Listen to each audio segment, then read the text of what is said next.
Thanks to South Africa and South Africans, Chidinma Adetshina story now represents a symbol of perseverance and resilience owing to the intense backlash she got from participating in the Miss South Africa Universe pageant of 2024. And this backlash, I would say, was rooted in xenophobia. Yes, I said it bites me.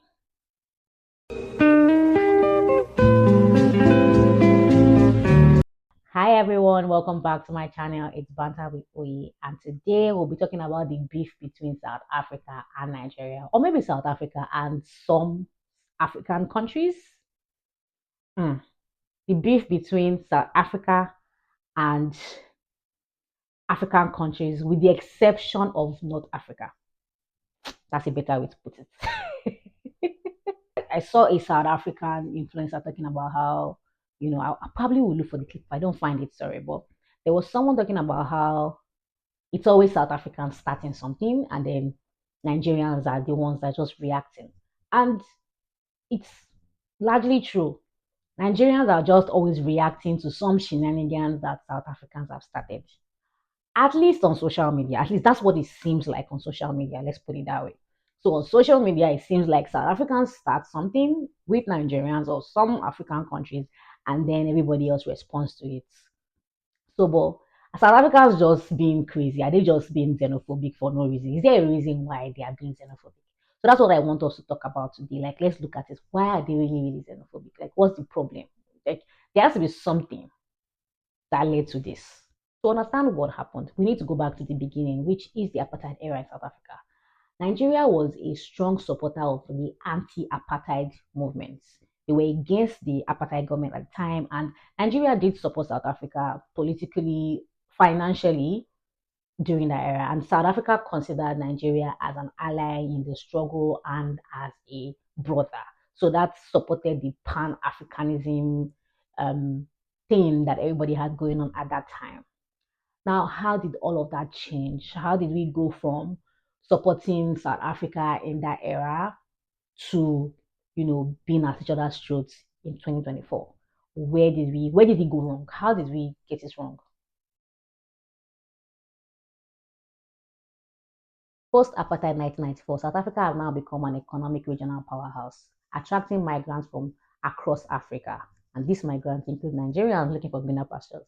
We know how Nigerians are always looking for the next best thing besides our government. Yes, our government is, let's not go into how terrible our government is, but it is what it is. So you have Nigerians also going to South Africans looking for greener pastures. And this marked a turning point in the relationship. As the population increases, economic challenges also increases. We now have high unemployment rate, and we also have inequality that still existed. This led to South Africans beginning to build resentment towards migrants who they think are now stealing their jobs and also depleting their resources, which is one of the main talking points of a lot of South Africans. At least from stories that I have heard, a lot of people say these people are taking their jobs. And it's not just a South African thing, even in other parts of the world, there are countries where people start to say migrants, that even in the first world countries, they'll say migrants are taking their jobs and all of that. So that's like that's that's a statement that a lot of people say when they have a lot of immigrants in their country. Let's talk about cultural differences. Nigeria's perceived assertiveness to some extent was a bit threatening to South Africans. I didn't say it according to my research, don't bite me, but that's what I read. Like, it was a bit threatening. Hey, Nigerians, we have main character syndrome. We can be very loud, we can be very boisterous, and it could be a turn off to some people. With Nigerians, you either love us or hate us. There really isn't any middle ground. You're either friends with a group of Nigerians or you really don't like them because of how they behave. So it depends on which side of the coin that you are on. So it is what it is. That's how Nigerians are. Now, not all Nigerians are loud or boisterous, but for the most part, we have the reputation of being very assertive, confident, arrogant, and loud.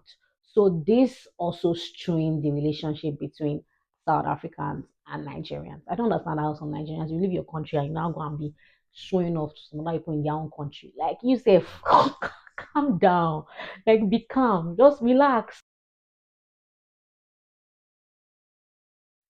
Let's talk about political and economic issues. In 1995, Nigeria was led by General Sani Abacha, who was a military. He was a military regime at the time, right? So at the time, he executed Ken Saro-Wiwa and eight other activists. They were Ogoni activists, and a lot of countries spoke against that action. And Nelson Mandela was one of the people that took, he was at the forefront of this, speaking up against the government. Now, he wasn't speaking against the Nigerian people. In fact, he was speaking for the Nigerian people against the Nigerian government, right? And he pushed for Nigeria to be expelled from the Commonwealth at the time. Then we also have in 2012 when South Africa expelled the 125 Nigerian travelers for not having their local certificates. Now, Nigeria retaliated by expelling 56 South African business people. This further strained the relationship between Nigeria and South Africa, at least on the political and economic fronts. So there you have it when it comes to the political part of the relationship between both countries. Now we understand where the resentment started from. It started from South Africans believing that these immigrants are taking their jobs and depleting their resources. But is this enough to resort to violence? Based on record, the first attack that is recorded is 2008. Whether there is more before that, I don't know. If you have information about it, put in the comment section. But in 2008, the first recorded xenophobic attack was made public. The first xenophobic attack broke out in May of 2008 in the township of Alexandria, Joburg, and this spread to other parts of South Africa like Cape Town and Durban. About 62 people were killed, and most of them were from different parts of South African, different African countries. And they targeted immigrants from Zimbabwe, Mozambique, and other South African countries. This sparked international debate with a lot of African countries condemning South Africa and speaking to are immigrants really safe in South Africa? In 2015, another xenophobic attack erupted in Durban, spreading to other parts of the country. And you had some Nigerians who had to flee from their homes and their business as a result of the violence. About six immigrants were killed during the attack, and with one Mozambique immigrant who was unfortunately set ablaze, was burnt alive. At the time, President Jacob Zuma condemned the attack, but it still strained relationship with a lot of, you know, African countries, as expected. In September of 2019, another round of xenophobic attack started, and this was more severe, and this triggered widespread violence against foreign-owned businesses, including Nigerian businesses. About 12 people were killed and many more injured. But in this situation, this led to retaliatory attacks against South African businesses in Nigeria. And this actually prompted the diplomatic meetings. Previously, the other ones, they were meetings, but it wasn't as serious as this one. And you had widespread protests across different African countries. Nigerian government actually spoke about, Nigerians that were victims of these particular attacks, and then they strongly condemned the actions of South Africa, which they always do. And then that ends the process. Like, I don't think people were really, really held responsible to a large extent like that. That's in my own opinion. I may be wrong. In recent times, South Africans are still very hostile to Nigerians. At least a large number of South Africans are still very hostile to Nigerians, owing to some of the things that they see on social media. Like sometimes I have to log off Twitter because it seems so unnecessary and so vile and so hostile. Like I have seen those tweets and they can be very bad. And but however, there are crimes that South Africans say that Nigerians, particularly Nigerians, are responsible for, and they include drug trafficking, fraudulent scams, organized crimes, and security concerns. And they are particularly talking about the actions of a Nigerian criminal group called the Black Axe. The Black Axe is a confraternity cult that started in Nigerian universities, and they're very, very they're very, very particular about the crimes of this group. Let's talk about notable crimes that have been committed by Nigerians. Like they always say Nigerians are doing this, Nigerians are doing that, but there actually is no, like, you can say this is what Nigerians have done. So I found there were three particular instances of Nigerians responsible for crimes. And I must say, all of these crimes that these Nigerians are responsible for are all fraudulent scams, BEC fraud, and money laundering. The first person is Egbe Tony Iyamu. He was a member of the Black Axe, and he was involved in widespread internet fraud, which included, romance scams, advanced fee schemes, And he held the position of chief butcher between 2013 and 2018, and he was responsible for disciplining members of his confraternity. Another one is the Cape Town Eight. Eight Nigerian gang members, they appeared in court in Cape Town for cyber crime fraud. This included dating scams, money laundering, and international fraud, and international financial fraud. The FBI reported that their victims lost over $8 million from as far back as 2011. And then lastly, we have Mike. I don't know his full name. His name is, he was just given as Mike. He said, a 40-year-old Nigerian national who led international criminal network responsible for scams totaling more than $60 million. His network operated across multiple countries, including South Africa, and was involved in business email compromise and romance scams. In these occasions, I want to call out Nigerians in South Africa that are doing these scams. Your actions are only making life difficult for honest and hardworking Nigerians that are working in South Africa. They are the ones that will continue to get punished. People that have businesses where they have the right licenses, they are doing the right things, they are selling products that are not illegal. They're just hardworking, regular people. They are the ones that will continuously suffer for your own actions. Whether you think that the people that your scams are for people outside South Africa, you're living in South Africa and you're doing those scams. You need to stop it because it doesn't make sense that other people that are not involved in your crime are the ones that are suffering for it. What does the data say?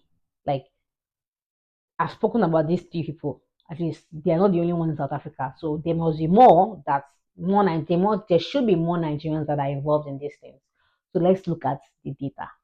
According to the Department of Correctional Services, foreigners constitute 6.2% of total prison population in South Africa. Out of the 162,000 inmates in 2011, that is, only 8,580 were foreign nationals, with Zimbabweans and Mozambicans forming the majority. In the same report, only 426 Nigerians were listed. 242 of them are still awaiting trial.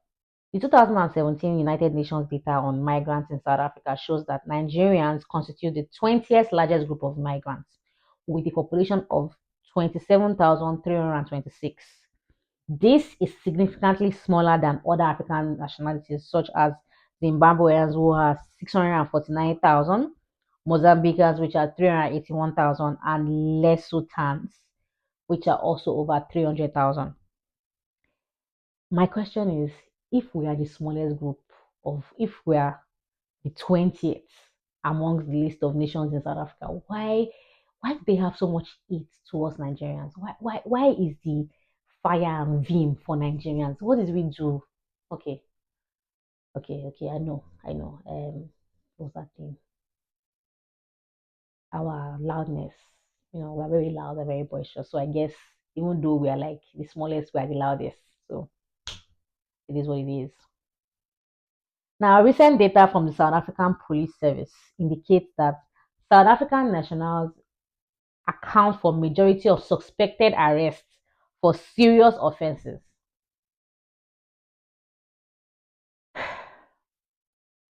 The way they make it sound on social media, you would assume that Nigerians are the ones responsible for every problem in South Africa.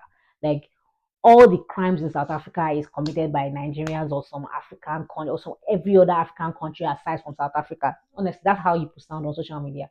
It doesn't sound like feels like Nigerians. It feels like South Africans are angels and they don't do anything. They just wake up, go to work, and then come back, and none of them do anything terrible.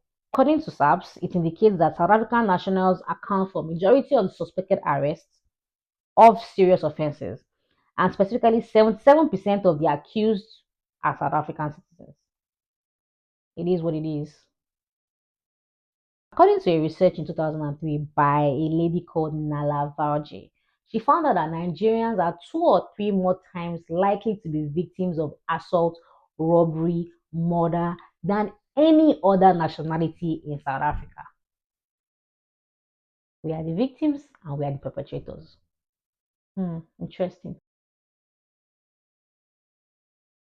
It's 2024, and now you have a Chidima Adechina contesting for Miss Universe South Africa 2024. And then not only is she bearing Chidima, the most Nigerian name that you can bear. Then she got to top 15. And then she now had the Nigerian and the South African flag in her bio. It was rumored that she had those two flags in her bio. That's the biggest crime you could have committed. Chidima, why? Why would you commit such a crime? Like, that's literally like offing someone. It's like it's the same thing as offing somebody, like having such in your bio, like as a South African in South Africa, representing South Africa with a Nigerian name. Ah, ah, ah, ah. Then South Africans took it a step further. They then started requesting for rides with Bolt. Bolt is a ride hailing app, just like an Uber. And they started requesting for rides all the way in South Africa to Nigeria. And then you had this Bolt drivers trying to find their customer and pick up their customers, only to find out that the person ordering the ride is in South Africa. It's all the way in South Africa. Just Nigerians. Like I said at the beginning of this, just Nigerians. Nigerians are always reaction. We are always reacting to something that South Africans have done. It's never really, at least in this part of the world, in Nigeria, Nigerians are always reacting to something that South Africans have done on social media or have said on social media. It's never Nigerians starting anything online. So then Nigerians retaliated by requesting for rights and not taking the step further by shopping for things online and then just asking that it be delivered to somebody's house because they do pay on delivery service. Like in that part of the world where it's prepaid, you can do a pay on delivery service. So they were ordering for TVs and different electronic gadgets online and having it delivered to a random South African home until South African politicians, I believe, stepped in to say this should stop. This is enough. And that stopped a little bit, I believe. That put an end to the whole thing. Next, we then have like, I mean, the backlash didn't stop for Chidinma. It went a step further, and then it was reported that her mother, not only is her father Nigerian, her mom is from Mozambique. That's a bigger crime. You can't have a Nigerian father and a Mozambican mother, and you're living in South Africa. All shades of wrong. Mozambique, because I believe that even Mozambicans are also like victims of xenophobia from South Africans as well. So this one girl who was born in South Africa, raised in South Africa, unfortunately for her, should we even say it's unfortunate that she has a Nigerian father and a Mozambique mother? It's so sad. She got major backlash. On top of all that backlash, there was the rumor that Chidima's mom may have committed identity fraud. And that went crazy because that's one of the things that South Africans actually accuse foreigners of doing. And then it became like, oh, they stole another person's identity, and this person is unable to, go to school or get a job and just go to the hospital because our own identity does not our identity is being used by somebody else in South Africa, so the person is unable to access resources or anything that they need to do. So this became a whole conversation online. It became very easy for South Africans to say, yes, this is what we have been saying. This is not about xenophobia like people are trying to make us out to be. This is about the fact that our mom stole someone's identity. Let's not pretend that the backlash did not start from the fact that Chidinma's father is Nigerian. The backlash started because Chidinma has a Nigerian name and her father was Nigerian. In fact, the first information I knew about Chidinma was the fact that, oh, her name is Chidinma and her father is Nigerian and is Igbo, right? Before we then found out that her mother is Mozambican, which made the situation worse. And then the next information that then came out was that her mom may have committed identity fraud. Then it then became, and then her dad was no longer a problem anymore. It then became the fact that her mom may have committed identity fraud. So that became what South Africans latched onto and said that's the reason why that's the reason why they are, speaking up against that. But that's not where it started from. It started from something else. It started from her name. It started from her being called Chidinma. So let's not pretend that that's not where it started from before we got to this whole situation. With all of this situation and drama and headline, her dad is Igbo, her dad is Igbo Nigerian, her mom is Mozambican and possibly may have committed identity fraud. Is she South African enough? The pressure was so much to the point where the girl had to pull out of the competition. They won.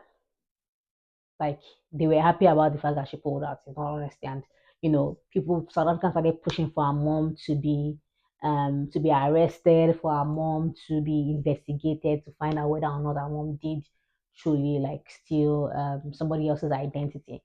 After Chidinma pulled out of the competition, she was invited by Nigeria to come and participate in the Miss Nigeria contest. And that was not enough for South Africans. The fact that she was able to leave South Africa and go to Nigeria to then go and compete was a whole thing. How did she get the papers to leave? They thought she was grounded. They thought she couldn't leave. And then we now found out that it was her mom that was under investigation. Honestly, South Africans wanted her herself to be arrested. They wanted Chidinma to be arrested for something. I feel like if Chidinma was by any chance found herself in a crowd of people, they probably would have lynched her or something. Like they would have lynched her because the lynching online was crazy. So Chidinma came to Nigeria and she, entered the Miss Universe Nigeria contest. Now, while she was participating in Miss Universe contest, report came in that her mom, there was little evidence. It wasn't big, but it wasn't small either. But there were some evidence to show that her mom indeed may have stolen somebody's identity, and that is still under investigation as we speak. That's just all it has said. There is no information on whether she's arrested or maybe she's in prison or whatever it is. It just says that there was some evidence to show that she did steal somebody else's identity. On the flip side, Chidinma is in Nigeria and she's going through the process of, the competition of the Miss Universe contest. And South Africans won't just stop and started insulting all the women that were in the category because let's be honest, whoever is the photographer for Miss Universe Nigeria 2024, you should be arrested. The person should be arrested. Everybody that approved all of those pictures for Miss Universe Nigeria should be arrested. Like those pictures were horrible. Like let's not lie, they were horrible pictures. They were terrible pictures. They didn't put the girls in a good light. Even the ones that were fine. If you go to their pages and versus what was posted on the Miss Universe official page, it was horrible. Like who approved those? That gave South Africans ammunition to use against the Miss Universe contest, and that made them say, "Oh, we are always supporting terrible behavior and all of that." They just kept going. They were relentless in their abuse of Chidinma and Nigerians. It didn't mean that Chidinma didn't face some level of resistance from the Nigerian community. There were some people that felt like she shouldn't be allowed to participate. It's unfair on the other girls, which is true, but it is what it is. She wanted to participate, and she's a little girl that had a dream, and some people believed in her dream and supported her through it all. Not everybody can go through what Chidinma went through and continue. So people just probably want to hide in their rooms. So yes, there were some Nigerians that were against it, which is a fair criticism. However, However, there were some Nigerians that used that as an opportunity to show their tribalism. Now, again, Chidinma's name is Chidinma, which means her dad is Igbo from the eastern part of Nigeria. And if you've been following my channel, I speak a lot about tribalism. These people decided to use this opportunity to show their tribalistic ass. And then they started going into Twitter spaces talking about how, oh, the Nigerians don't commit crimes, trying to say, oh, is the Nigerians from the east that commit all the crimes that they talk about in South Africa. And I love that South Africans, the person that was speaking onto this, oh, is the Nigerians from the east that do it. We from the west, we don't do it. I love that South Africans shut this person down and said, we don't care who you are. Like, even in the xenophobia, South Africans stood as one voice. Like, with their xenophobic with their harassment, with the xenophobia, a lot of them were speaking with one voice. But you, because Chidinma is from an Igbo father, you decide to go and show your ass and embarrass yourself in front of people and start talking about, oh, we are different from them. How stupid. How foolish. Like, are you not embarrassed? Are you not ashamed? Anyways, I'm getting stressed out. Let's stop it. Okay, back to the story.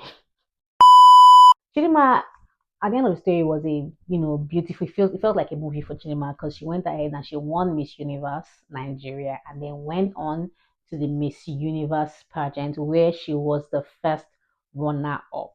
Yay!